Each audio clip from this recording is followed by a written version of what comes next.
Now I speak very carefully of what may have been the most difficult moment in all of this solitary journey to atonement. That concluding descent into the paralyzing despair of divine withdrawal, when he cries in ultimate loneliness, my God, why hast thou forsaken me?" With all the conviction of my soul, I testify that he did please his Father perfectly, and that a perfect Father did not forsake his Son in that hour.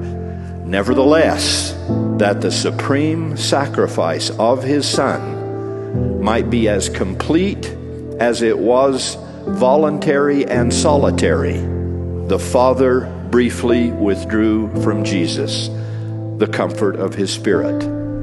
It was required, indeed it was central to the significance of the atonement, that this perfect Son, who had never spoken ill, nor done wrong, nor touched an unclean thing, he had to know how the rest of humankind would feel when we did commit such sins. For his atonement to be infinite and eternal, he had to feel what it was like to die not only physically, but spiritually. When the uttermost farthing had then been paid, then finally and mercifully it was finished.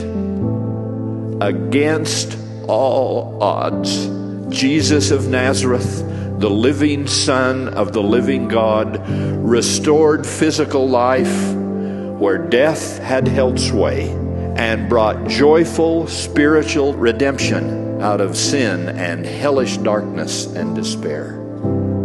One of the great consolations of this Easter season is that because Jesus walked such a long, lonely path utterly alone, we do not have to do so.